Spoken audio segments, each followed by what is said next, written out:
हमारा मेथड है cross multiplication method. वैसे तो आज मैंने टेस्ट लेना था, पर आज टेस्ट नहीं होगा। आज इसी मेथड को हम आगे रिवाइज करेंगे और हो सका तो आगे बुक फॉलो करेंगे। ठीक है, तो it says 2ax plus 3by is equal to a plus 2b। 3ax plus 2by is equal to 2a plus b। तो फर्स्ट ऑफ ऑल मैंने आपको कल जो करवाया था उसमें कहा था कि we bring every term to the left hand side. 3ax plus 2by minus 2a minus b equal to 0।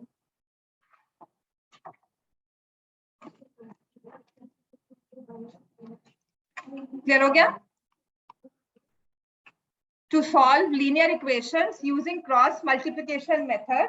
और इसमें मैंने आपको पहली चीज कही थी, we need to bring everything to the left hand side। फिर हमने एक वर्ड याद किया था b कैप। ठीक है, b क्या होता है? Coefficients of y। c क्या होता है हमारी कांस्टेंट टर्म इक्वेशन में? a होता है कोएफिशिएंट ऑफ x और b फिर से कोएफिशिएंट ऑफ y। तो इस ऑर्डर में हम कोएफिशिएंट्स को लिख लेते हैं। ठीक है, ये आएगा 3b 2b। पहले मैंने लिखे y के कोएफिशिएंट्स, फिर मैंने लिखी constant term,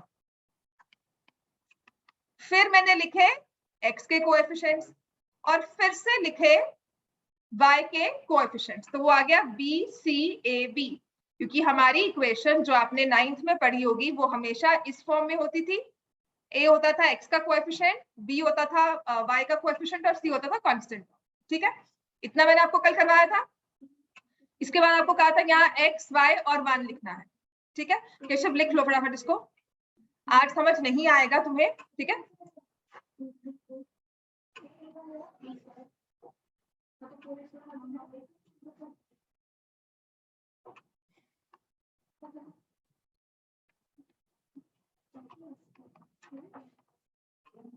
now because the method says cross multiplication, आपस में डिस्कस मत करो।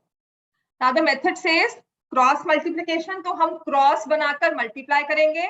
ये 3b की टर्म है, ये मल्टीप्लाई होगी इससे -2a minus b। अगर ओरली मल्टीप्लाई करना मुश्किल लगता है तो इसको साइड पर रफ वर्क बनाकर लिखो 3b इस तरह से, 3b minus 2a minus b, फिर इसको मल्टीप्लाई कर दो कि ये ऐसे मल्टीप्लाई हुआ। अगर डायरेक्टली कर सकते हो तो we will write it here -6ab minus 3b square. ठीक हो गया? 3b और इसको मल्टीप्लाई किया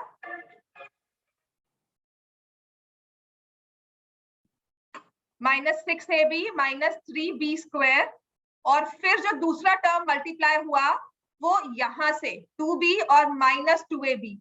तो I will write it multiply करके -2ab minus 2b स्क्वायर। और जो ये दो मल्टीप्लिकेशंस हम करते हैं इनके बीच में लगाते हैं माइनस का साइन। आ गया? अगर ये कल करते तो हाँ 4b होगा, बिल्कुल 4b square, 2b minus 2b multiply करके होगा -4b स्क्वायर। ठीक हो गया? हमने कैसे मल्टीप्लाई किया है? इस 3b यहां से, फिर इस 2b को इधर। समझ में आ गया इतना? और इन दो मल्टीप्लिकेशन के बीच में माइनस साइन, राइट? फिर इसके बाद जब आप लिख लेते हो आपको फिर भी कंफ्यूजन होती है ना, तो अपने आंसर को क्रॉस चेक करना है कि मैंने मल्टीप्लाई ठीक से किया है कि नहीं। देन यू विल अंडरस्टैंड कि मैंने ठीक से मल्टीप्लाई करके टर्म्स लिखी और बीच में माइनस साइन लिखा है। अब ऐसे ही यहाँ पर विल मल्टीप्लाई, ये 3a मल्टीप्लाई होगा -a minus 2b से और ये y के नीचे आएगा। ठीक है, तो आई राइट y हियर और ऐसे, तो ये आ जाएगा -3a स्क्वायर -6ab। अब यहां मल्टीप्लाई किया -4a स्क्वायर -2ab और दोनों के बीच में माइनस साइन। क्लियर हो गया? आंसर इसका आ रहा है 4a - b/5a। 4a minus B upon 5a, वो है a minus a plus 4b upon 5b, right. अब आते हैं नेक्स्ट वाली टर्म, हमारे पास ये आ जाएगा 4ab माइनस 9ab, यहाँ पे मल्टीप्लाई किया 4ab, इधर मल्टीप्लाई किया 9ab, बीच में माइनस का साइन। ऑर्डर यही है, इसमें कोई लॉजिक नहीं है, क्यों कर रहे हैं पता नहीं, आपको रट्टा ही मारना है इस मेथड को स्टेप बाय स्टेप। बीच में माइनस साइन ही आएगा, वो क्यों आएगा, क्योंकि ये फॉर्मूला है। क्लियर हो गया? तो इसमें अब ये कोई किंतु परंतु नहीं होने वाला कि क्यों ऐसा कर रहे हैं मैम, ये क्या मेथड है, ये मेथड है, इसको याद ही करना है। जैसे टेबल्स हम याद करते हैं ना ब्लाइंडली, 13 9 है ना, cross tables, table dodging test होता था ना आपका, जब पूछते हैं तो वहां पर अब लॉजिक क्या है याद करने का, बहुत सारे वो दिखाता है कि ये ऐसे क्रॉस बन जाता है, ये ऐसे वो सीरीज बन जाती है, वो देखने में अच्छी लगती है, पर जब आपको इंस्टेंट बोलना है ना तो रट्टा ही मारना पड़ता है ना। जैसे मैंने पूछा 17 8 तो हम वहां पर पूरा टेबल नहीं विजुलाइज करने बैठेंगे, हमें याद होना चाहिए इट्स 136, राइट। तो उसमें रट्टा ही चलता है, ऐसे ही इसमें रट्टा ही होगा, नंबर्स का नहीं मेथड का।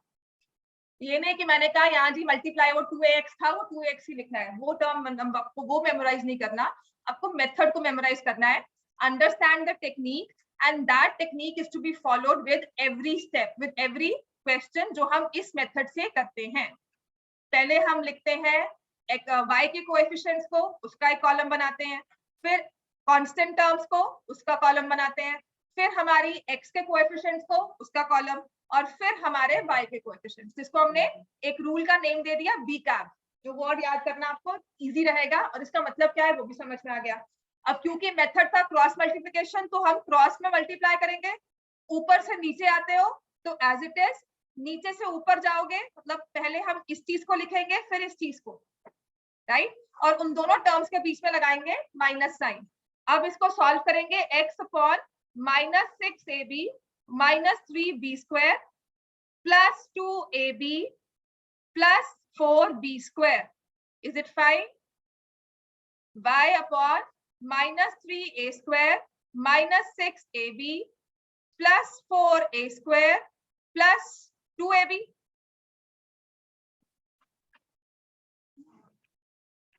हाँ प्लस 2ab, और यहाँ पे equal to 1 4ab minus 9ab, तो क्या हो गया माइनस 5ab। समझ में आ गया? अब यहाँ पे जो लाइक टर्म्स ऐड सब्ट्रैक्ट होती है, तो आई हैव b स्क्वायर 4 में, यहाँ पर 4 और minus 3, it will be plus b square minus 4ab y upon a square minus 4ab minus 1 upon, या यही लिख लो 1 अपॉन माइनस 5ab। ठीक हो गया?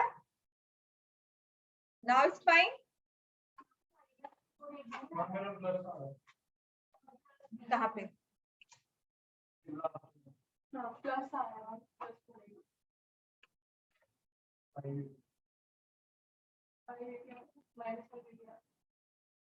माइनस ही आएगा, हाँ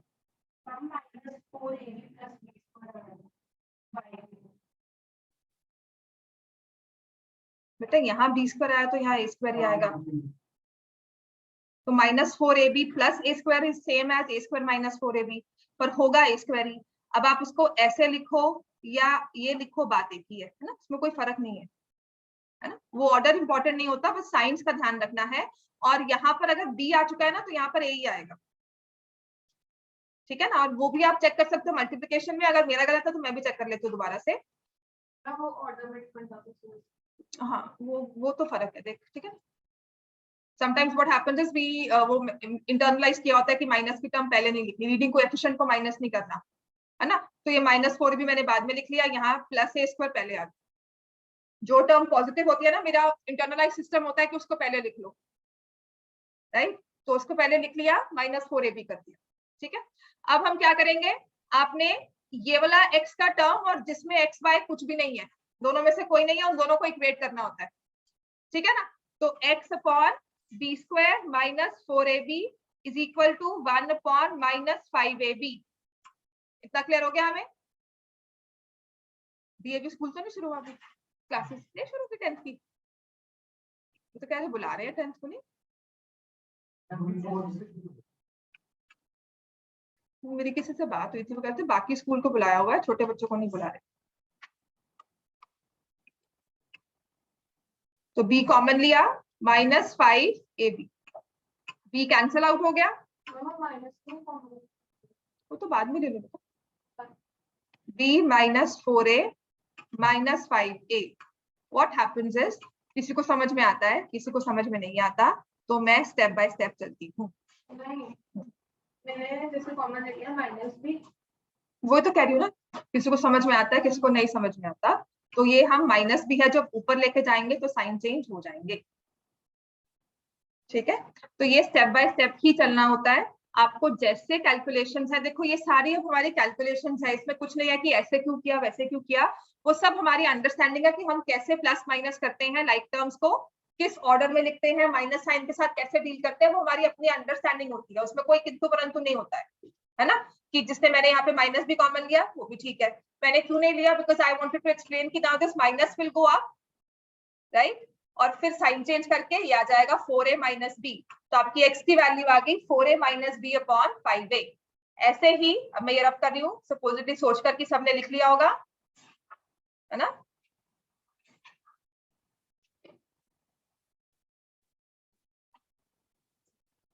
अब y upon a² -4ab is equal to 1 upon -5ab, तो y is equal to a² -4ab upon -5ab, तो यहां से मैंने a कॉमन ले लिया, a -4b अपॉन -5ab, ये a और ये a कैंसिल हो गया, ये माइनस जब ऊपर जाता है तो वो हो जाएगा 4b -a upon 5b, and that is the value of y, ये x, ये ठीक है, समझ में आ गया अब ये कौन कौन एक्सेंट है आज, सरल और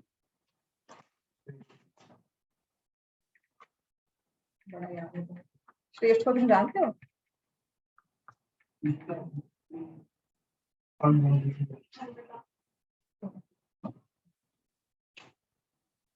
एक और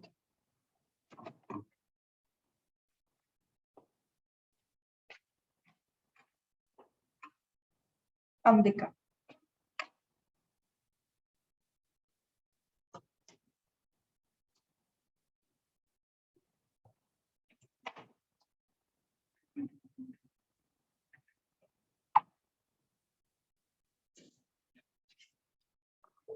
समझ में आ गया भैया, राइट। अब मैं इसी के आपको क्वेश्चंस लिखवा देती हूँ जो आपने क्लास में करने हैं, इसके बाद हम बुक ही सॉल्व करेंगे, बिकॉज सच में चैप्टर हमें खत्म करना चाहिए, लंबा जितना मर्जी खींच लो इसको, ठीक है।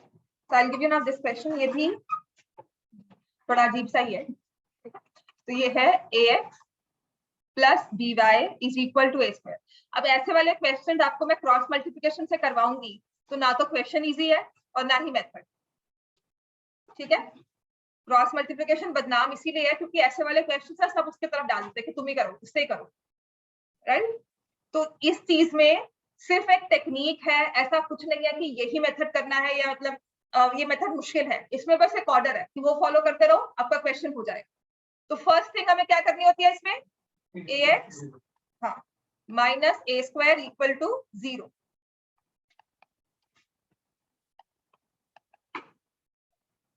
ठीक है। फिर हम लिखेंगे y पहले, फिर कांस्टेंट टर्म b कैप, और फिर a, और फिर y, ठीक है। यहाँ लिखा x, यहाँ लिखा y, यहाँ लिखा y,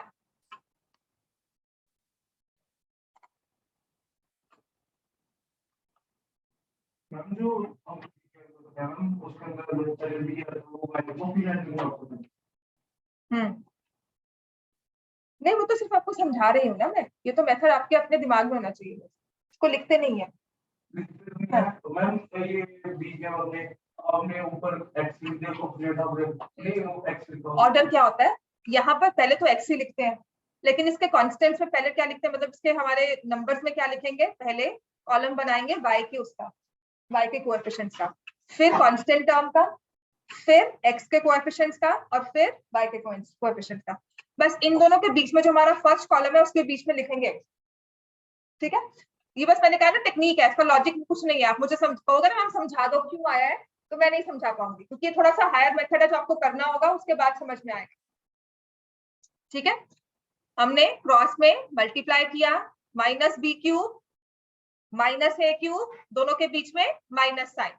फिर जब हम y को लिख रहे हैं तो यहाँ से minus A square B minus A B square, और दोनों के बीच में माइनस साइन, और यहाँ पे 1 ए स्क्वायर माइनस बी स्क्वायर।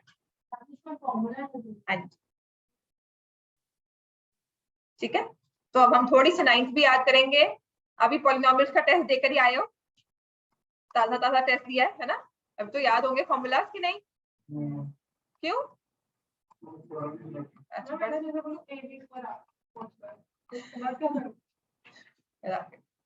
हो गया बेटा, ये यहाँ तक लिख लिया, उसके बाद विल सी फॉर्मूलाज पहले रिवाइज करेंगे, उसके बाद अब सॉल्व करना आसान है आपके लिए, ठीक है। तो साकेत बताएगा a cube minus B cube. हाँ,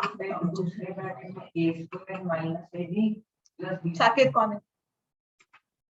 बोलो, what is the formula of A cube minus B cube? याद है कि नहीं? नहीं याद, किसको याद है a cube minus B cube? Gurshan? No? हाँ, अब बोलो। इसको जब फैक्टराइज करेंगे तो क्या आएगा, ए प्लस बी। अच्छा, उसके बाद हाँ माइनस ए बी, अच्छा, और ये भी अच्छा,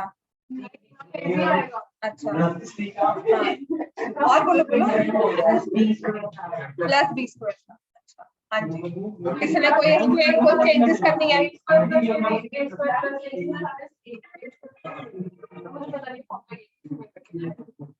अच्छा, a cube plus B cube क्या होता है फिर? A minus b. अच्छा, और ये a square plus a b plus b square यही होगा, क्रॉस मल्टीप्लाई करना है बस, इसको क्रॉस मल्टीप्लाई करना है बस, और कुछ नहीं। ए माइनस ए क्यूब माइनस बी क्यूब में ए माइनस बी पहले आएगा, बाकी सभी टर्म्स प्लस में होंगी, ठीक है। तो this is the formula for, जो तुमने पहले बोला है, this is the formula of A cube plus B cube, and this is the formula of A cube minus B cube. अब समझ में आ गया? लिख लो, a cube plus b cube is a plus b into a square minus ab plus b square. A cube minus b cube is a minus b into a square plus ab plus b square.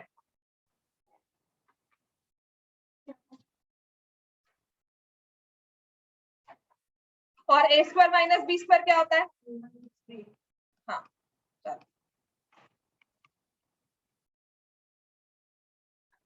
ये 3 formula तो हमें याद रखने हैं। अच्छा, जिनकी fees due है वो फीस भी पे कर दो,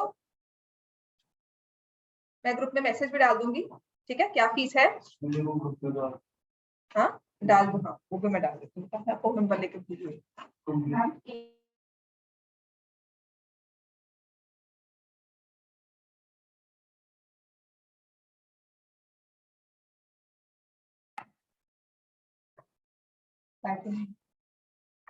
लाइट गई है, मतलब इन्वर्टर बनने का।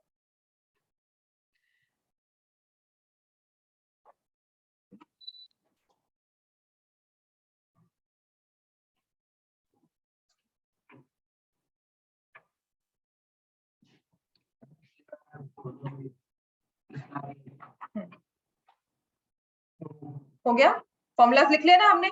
अब मैं इसको रब कर रही हूँ, जो ऊपर वाले हमारे फर्स्ट 2 स्टेप्स थे उसको मैंने छोड़ दिया, ठीक है। अब हम क्या करेंगे, x की वैल्यू निकालेंगे और y की। तो उसके लिए मुझे इक्वेट करना है x वाली टर्म को 1 वाले के साथ, ठीक है। x upon a cube minus b cube is equal to 1 upon a square minus b square. x is equal to a cube minus b cube upon a square minus b square. दोनों को अलग अलग factorise कर लेंगे, जो आपने formula लिखे हैं उनको देखो और फैक्टराइज करके लिख दो, और जो टर्म्स कैंसिल होती है उन्हें कैंसिल कर दो। तो it is equal to a square plus ab plus b square upon a plus b, and this is not the formula of numerator is not a plus b whole square, क्योंकि उसमें 2ab नहीं है। समझ में आ गया? Cube में 2 वाला formula नहीं आता। This is not the formula of a plus b whole square। यही आपका आंसर है, x की value a square plus b square plus ab upon a plus b। नहीं ले सकते, कैसे ले लोगे? कैसे ले लो? ए इसके पास बी है, इसके पास ए है, जो उसके पास है ही नहीं मैं उससे ले लूं? हाँ ठीक है ना?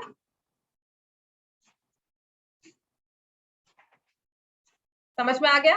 अब ऐसे ही हाँ बस इतना ही छोड़, क्या करोगे इससे आगे? और अब आपने कहा कि फ्रैक्शन अगर 4/9 आ गया तो हम 4/9 ही लिखेंगे। कैसे करोगे बताओ? कॉमन कैसे लोगे? What is a square plus, हाँ कैसे कॉमन लेना चाहते हो? कैसे लोगे बताओ? आप मुझे बताओ किस तरह से कर सकते हैं, मैं समझाऊंगी क्या कर सकते हैं उसको, ठीक है कि नहीं है।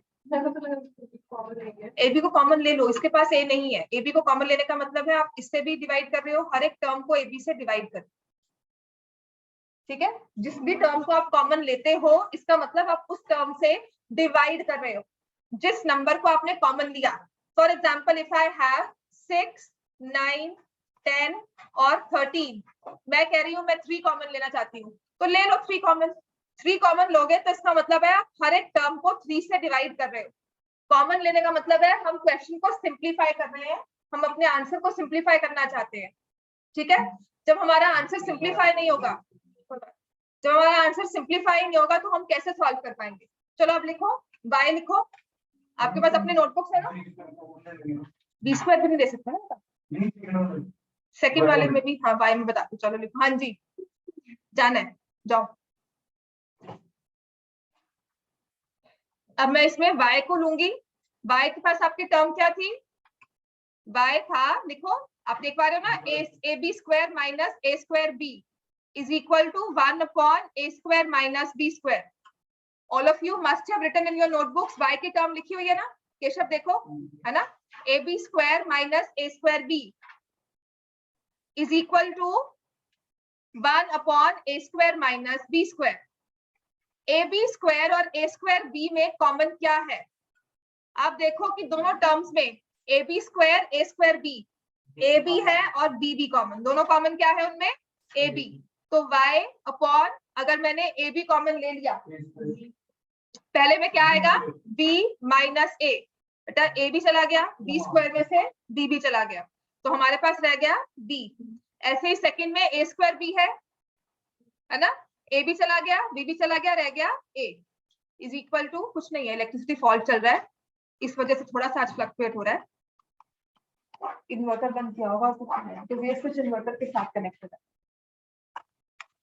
तो हमारे पास अब आ जाएगा y A B B minus A upon A minus B. हाँ कहाँ अटक गया तन में?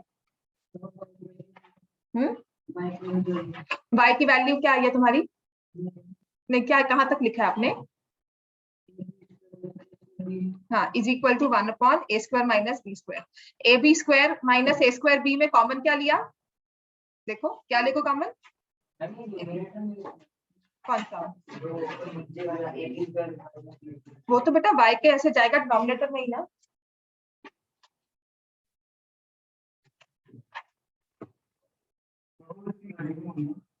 होगी क्यों नहीं होगी? रुको रुको, हाँ ए भी नहीं कट होगा, बी माइनस ए और ए माइनस बी कट होगा, ए बी कैसे कट हो सकता है? बताती हूँ बताती हूँ।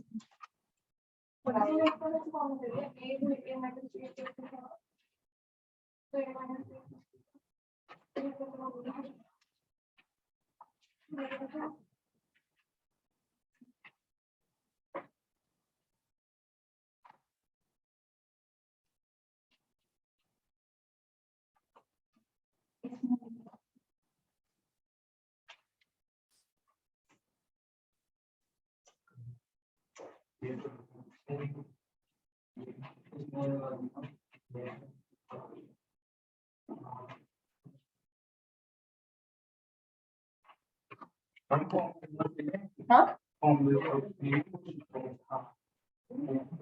चल, हमारे पास क्या था, y upon A B square minus A square B is equal to 1 upon A square minus B square, यही था, है ना।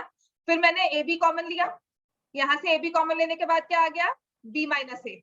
अब ये चला गया यहाँ पर क्रॉस में मल्टीप्लाई होने, ठीक है ना, ये वाली टर्म जो है चली गई इन द न्यूमरेटर। अब यहाँ पर है a माइनस बी और यहाँ है b माइनस ए, समथिंग लाइक सेइंग यहाँ पर -4 है और यहाँ पे 4 है, तो जब आप कैंसिल करते हो आपस में तो क्या रह जाता है, -1। तो हम क्या करेंगे, I can write this as, if I want to explain it to you, तो मैंने इसको ऐसे लिखा है, ए बी माइनस कॉमन लेकर ये हो गया a माइनस बी, नीचे है a माइनस बी और a प्लस बी, आपका ये और ये कैंसिल हो गया, minus A B upon a plus B, clear हो गया, minus A B upon a plus B. This is the answer.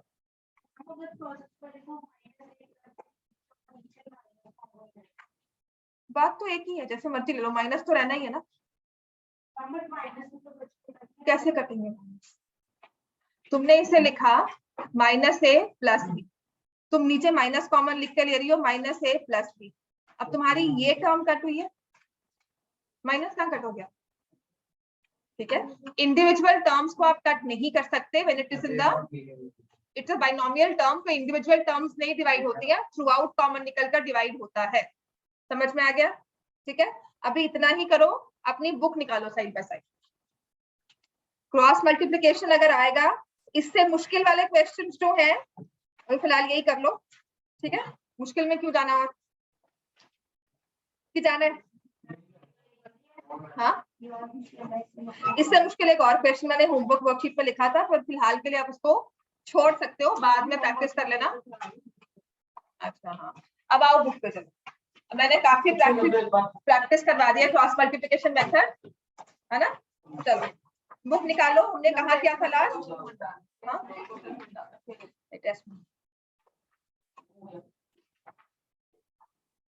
Question exercise 3.5 start करनी थी हमने, नहीं उससे पहले भी हमारे थे,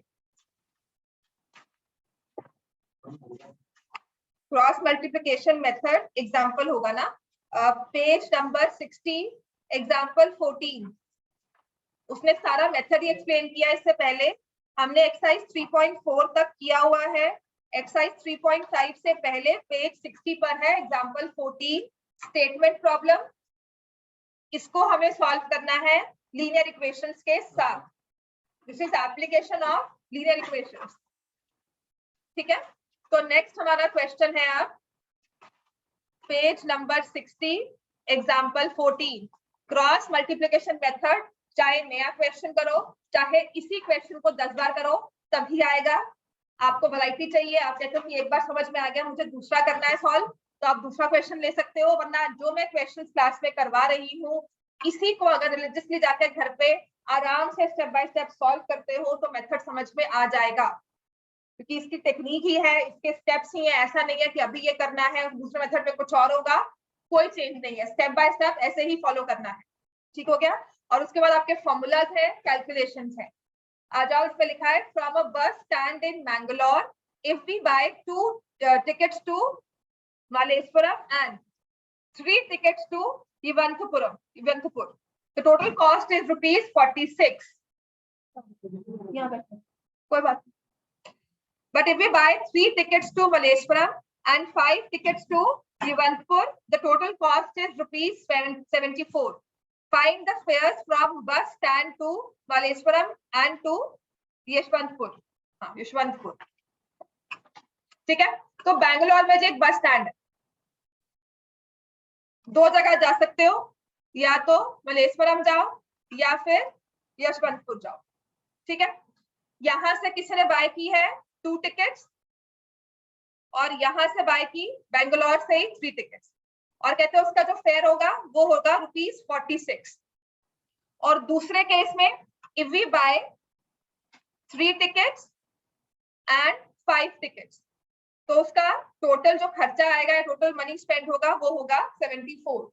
अब इस इक्वेशन को रिप्रेजेंट करना है लीनियर इक्वेशंस में और आंसर निकालना है कि ticket from Bangalore to Malleshwaram क्या होती है and Bangalore from Bangalore to Yeshwanthpur क्या होगी।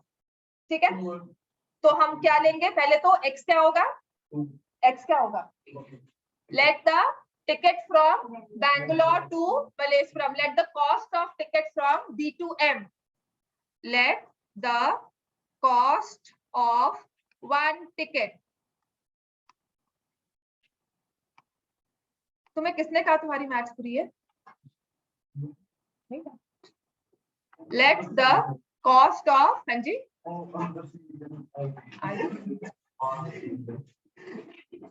D2Y is equal to ₹Y। एक दिन में इतना ड्रास्टिक चेंज तुम्हें समझ में आ रहा है, तुम रिस्पॉन्ड कर रहे हो, ऐसा तो होता नहीं ना, एकदम से दिमाग में बिजली चली और समझ में आना शुरू हो गया। मतलब मैं इतनी अच्छी हूँ पढ़ाने में, मतलब आई वांटेड टू चाहती थी कि आप प्रेस करो, नहीं मैम आपके पास बहुत अच्छे समझ में आ रहा है, पहले समझ नहीं आया कभी। तो let the cost of one ticket from D to M is ₹X, let the cost of one ticket from D to Y। तो आपको समझना है आपने x किसको लिया, आपने निकालना क्या है, आपको उसने कहा था find the fare from Bangalore to Malleswaram and Bangalore to Y, right. तो आपने उस कॉस्ट को, उस टिकट के प्राइस को, पर टिकट प्राइस को ले लिया x एंड y। अब आओ इक्वेशंस हम कैसे फॉर्म करेंगे, 2 tickets from M to B to M, एक टिकट की कॉस्ट है ₹x, 2 टिकट्स की कॉस्ट क्या हो जाएगी 2x, 3 टिकट्स की कॉस्ट क्या हो जाएगी 3y, 3y is equal to 46, और दूसरे केस में 3x plus 5y equals to 74। अगर ये समझ में आ गया है तो आपने क्वेश्चन को 70% सॉल्व कर लिया, 30% आपको सिर्फ उसको सॉल्यूशन ही निकालना है जो अब तक आप करते आए हो। लीनियर इक्वेशंस इन 2 variables either through cross multiplication और सब्स्टिट्यूशन और एलिमिनेशन, जिस मर्जी मेथड से सॉल्व करो। समझ में आ गया। हमारा स्टेटमेंट प्रॉब्लम में फर्स्ट ऑब्जेक्टिव होता है स्टेटमेंट का इक्वेशन को फॉर्म करें, उसके बाद तो सॉल्व हम करेंगे, ठीक है। क्वेश्चन समझ में आ गया बेटा आपको, हाँ एलिमिनेशन से कर क्लियर हो गया। अब एलिमिनेशन मेथड कैसे होता है, जिन्होंने लेट ज्वाइन किया है उनके लिए, हमारी इक्वेशन क्या थी बोलो, 2x plus 3y equal to 46, 3x plus 5y equals to 74, यही था, ठीक। हमारा एम क्या होता है एलिमिनेशन में कि हमारे पास देखो x का कोएफिशिएंट है 2, यहाँ है 3, y इज 3, 5। हमारा पर्पस होता है कि या तो x को या y को पूरी टर्म को एलिमिनेट कर दो। तो उसके लिए हम क्या करते हैं, एक मेथड फॉलो करते हैं एलसीएम, कि इन दोनों को सेम नंबर बनाने के लिए किसी एक नंबर से मल्टीप्लाई करना होगा, राइट। जो कॉन्सेप्ट ऑफ एलसीएम समझ में आएगा कि 2 और 3 को सेम बनाना तो 6 बना सकते हैं। तो उसके लिए मैं इस पूरी इक्वेशन को मल्टीप्लाई करूंगी 3 से, इस पूरी इक्वेशन को मल्टीप्लाई करूंगी 2 से, तो ये बन जाएगा 6x plus 9y is equal to 138। Multiply किया, इस पूरी इक्वेशन को 3 से मल्टीप्लाई किया, हर एक टर्म को 2x into 3, 3y into 3, 46 into 3, ठीक है। ऐसे ही दूसरी वाली को भी मल्टीप्लाई कर देंगे, 6x plus 10y is equal to 150, 148, x equals to 8। Clear हो गया बेटा। आप इसमें y को भी सेम कर सकते थे, y को सेम करने के लिए यहाँ मल्टीप्लाई होता ये 5 से और ये मल्टीप्लाई होता 3 से। अब वो क्यों किया, मुझे 2 और 3 से मल्टीप्लाई करना इजी लगा एज कंपेयर टू 5 एंड 3, ठीक है। वो मेरी पर्सनल चॉइस थी कि यहाँ 2 और 3 से मल्टीप्लाई करो, आप जैसे मर्जी कर सकते हो, कांस्टेंट टर्म्स को सेम नहीं करना होता, ठीक है। आप ये नहीं कहोगे कि मैं कांस्टेंट टर्म को सेम करता हूँ, मेरी मर्जी। तो हमें x और y में से किसी एक को एलिमिनेट करके एक सिंगल इक्वेशन बनानी। Now both the x coefficients they have the same sign, तो इनको साइन डिफर करने के लिए एलिमिनेट तभी होंगे जब इनका एक साइन प्लस एक साइन माइनस होगा। तो मैं क्या करूंगी, इनको थ्रू आउट माइनस कर दूंगी। सेकंड इक्वेशन के साइंस को चेंज कर दिया, तो 6x minus 6x is 0, 9y minus 10y is minus y, 138 minus 148 is minus 10, y ये cancel, minus sign, y equal to 10। समझ में आया थोड़ा बहुत? ठीक है, अब हमें क्या करना होता है, जो y की वैल्यू आपने निकाली है, ये 4 इक्वेशंस थी आपके पास, इन चारों में से कहीं भी डाल दो y की वैल्यू। तो मैं करूंगी put y equal to 10 in equation 1, जो फर्स्ट वाली इक्वेशन है ना इसमें डाल देते। तो 2x plus 3 into 10 equal to 46, 2x plus 30 equal to 46, 2x is equal to 16, x is equal to 8। समझ में आया? हमने कुछ नहीं किया है, पहले तो कोएफिशिएंट्स को सेम करके एलिमिनेट किया माइनस करके, then we got the value of y। इस वैल्यू को किसी भी एक इक्वेशन में पुट कर दो। I put it in the first equation, y को पुट किया है 10, तो 3 इंटू 10 बन जाएगा 30। अभी आपकी एक single equation in one variable हो गई है, जो 8 में आप बहुत बार करके आए थे, linear equations in one variable. 2x plus 30 is 46, 2x is 16, x is 8। तो आपके पास x की वैल्यू भी 8 आ गई, y की वैल्यू भी 10 आ गई, दोनों आ गई। And this was the cost. तो हम इसको अब रिलेट करेंगे कि हमने x क्या लिया था, cost of ticket from D to M ₹8, cost of ticket from D to Y ₹10। और ये हमारा आंसर है कि एक टिकट जो बैंगलोर से मलेश्वरम जाती है, एक टिकट की कॉस्ट है ₹8, और अगर हमें बैंगलोर से यशवंतपुर जाना है तो एक टिकट की कॉस्ट है ₹10। समझ में आ गया सबको? कोई प्रॉब्लम यहाँ तक? राइट, कर सकते हो, बिल्कुल कर सकते हो। ठीक है, नंबर्स में क्रॉस मल्टीप्लिकेशन से करना और भी आसान हो जाता है, बस आपको ऑर्डर इस -46 को यहाँ लाना। ठीक है, नहीं नहीं करो, बिल्कुल करो। और यूजुअली क्या होता है कि क्रॉस मल्टीप्लिकेशन सिर्फ कैलकुलेशंस रह जाती हैं, so those persons who don't like calculations, ठीक है, वो ये करते हैं। देखो ना, इसमें 4-5 स्टेप हुए, फिर इसमें आपकी इतनी स्पेस दी। जिनकी कैलकुलेशन स्ट्रॉन्ग है वो सिर्फ नंबर्स लिखेंगे और x अपॉन ऐसे करके, साथ में कांस्टेंट y अपॉन करके कांस्टेंट। समझ में आ गया? वो स्टेप्स को मिस करने के लिए होता है, ओरल कैलकुलेशंस के लिए होता है क्रॉस मल्टीप्लिकेशन। समझ में आ गया सबको ये? अब आते हैं क्वेश्चन नंबर, एग्जांपल नंबर 15। देखो उसने साथ में लिखा है वेरिफिकेशन। तो हर बार जब भी आप क्वेश्चन निकालते हो उसको वेरीफाई कर लेना। 2 टिकट्स की कॉस्ट मतलब ₹16 हो गया, 3 टिकट्स की कॉस्ट मतलब 30, ₹46 फेयर बनता है। 3 टिकट्स की कॉस्ट मतलब 24, 4 टिकट्स की कॉस्ट मतलब 40 नहीं, 5 टिकट्स की कॉस्ट मतलब 50, टोटल 74 बनता है। क्लियर हो गया? तो ये वेरीफाई गलत है, देखो कहाँ गलती कर रहे हो।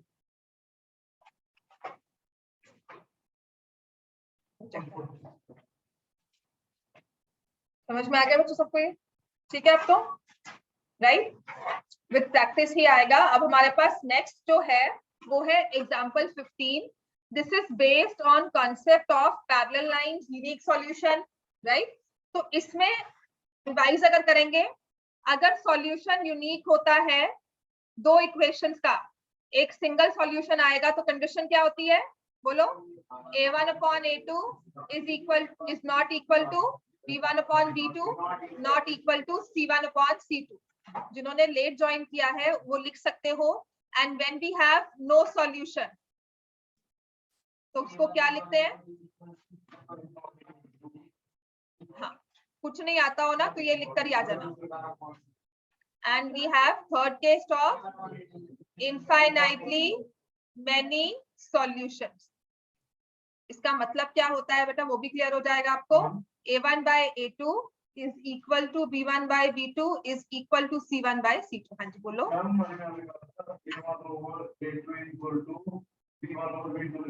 हाँ वो भी पर वो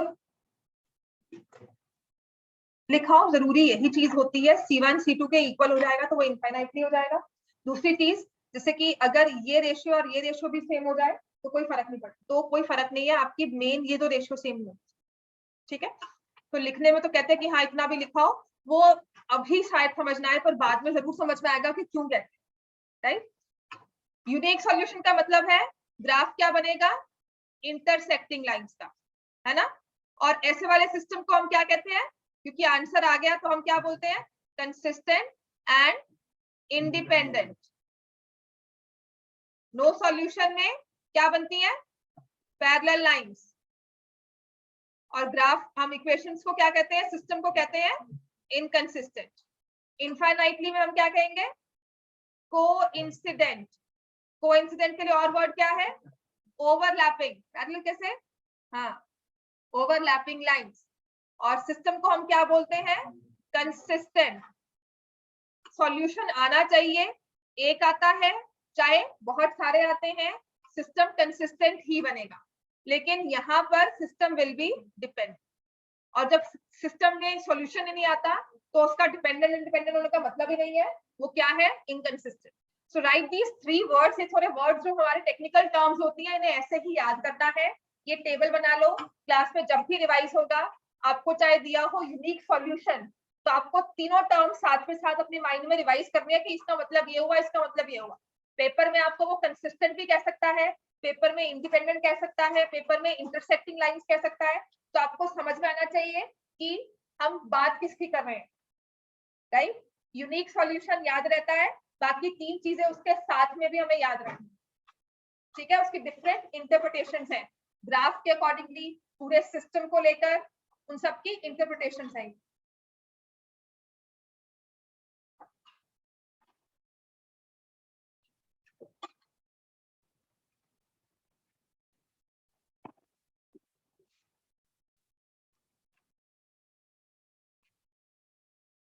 Example number 15. For which values of p does the following pair of equations given below has unique solution?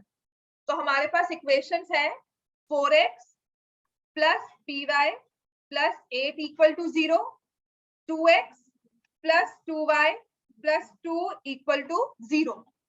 तो यूनिक सॉल्यूशन के लिए लिखेंगे for unique solution a1 by a2 not equal to b1 by b2 not equal to c1 by c2. a1 क्या है? 4, a2 क्या है? 2, b1 क्या है? p, b2 क्या है? 2, c1 क्या है? 8 और c2 क्या है? 2. हमारा मेन फोकस होता है इन दोनों को लेकर। आपस में a1 a2 b1 b2 same नहीं होनी चाहिए रेशियो। वो मैंने आपको रीजन भी बताया था क्यों। अगर आपने कोएफिशिएंट्स की रेशियो सेम कर दी तो दोनों ही टर्म्स एलिमिनेट हो जाती है। दैट मींस कि अगर मैंने ऐसे लिखा a1x plus b1y और दूसरा है a2x plus b2y, जैसे 2x plus 6y और यहाँ लिख रही हूँ 4x plus 12y। अब मुझे पता है इनमें रेशियो क्या है? 2/4 6/12, रेशियो इज 1/2, है ना?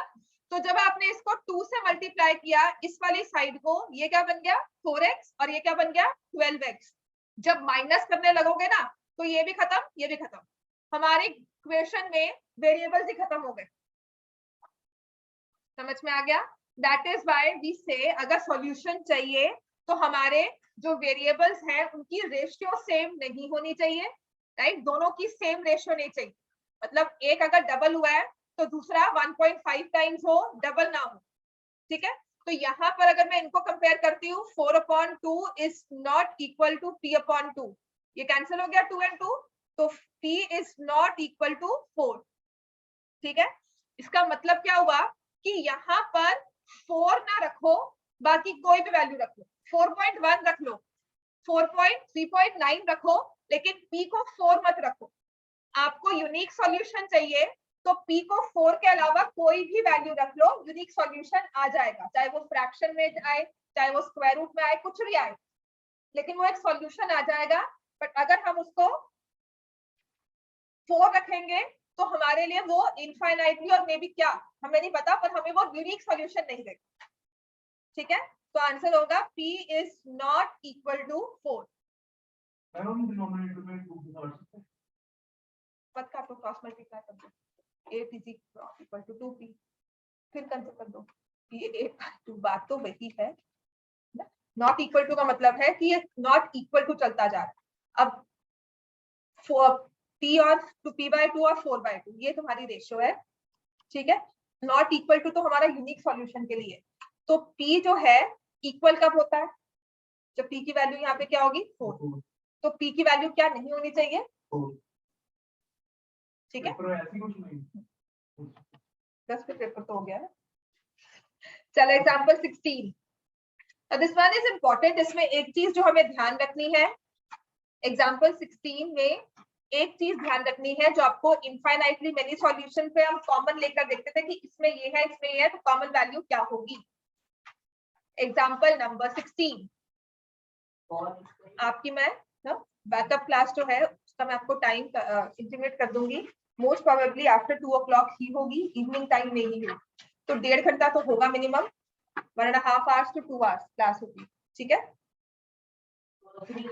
हाँ कंपल्सरी, जिनके पीछे वाले रहते हैं वही आएंगे। हाँ it's not compulsory, backup class से लिख रही हूँ, एक्स्ट्रा क्लास नहीं है, ठीक है।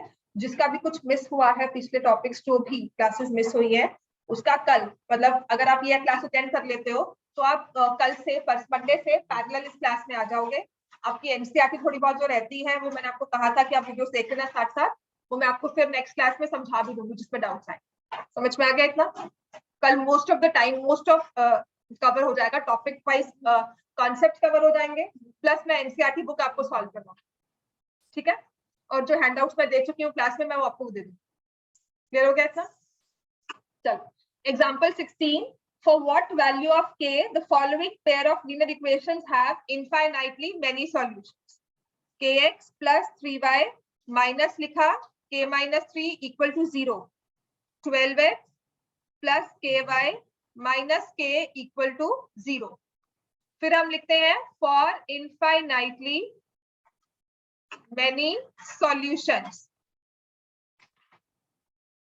हमारा रूल होता है a1 by a2 is equal to b1 by b2 is equal to c1 by c2। तीनों रेशियो सेम होनी चाहिए, पूरी की पूरी इक्वेशन ये तीनों रेशियो सेम होनी चाहिए। तो a1 by a2 is k by 12, b1 by b2 is 3 by k, c1 by c2 is minus k minus of k minus 3 और नीचे आ जाएगा minus k। तो ये तीनों आपस में इक्वल है। हाँ बात क्लियर हो गया इतना? अब हमें क्या करना है, इन दो इक्वेशंस को लेना है। तो यहां से अगर मैं इन दोनों इक्वेशंस को लेती हूँ तो मेरे पास आता है k square is equal to 36। इन दो इक्वेशंस को लिखा ना, k by 12 equals to 3 by k, ठीक है। तो इसको क्रॉस मल्टीप्लाई कर दिया, k स्क्वायर इज 36, k की वैल्यू क्या आ जाएगी प्लस माइनस 6, k प्लस 6 भी हो सकता है, k माइनस 6 भी हो सकता है, k could be plus 6, k could be minus 6। जब स्क्वायर रूट लेते हो तो दोनों साइंस लेते हो प्लस माइनस 6। समझ में आ गया?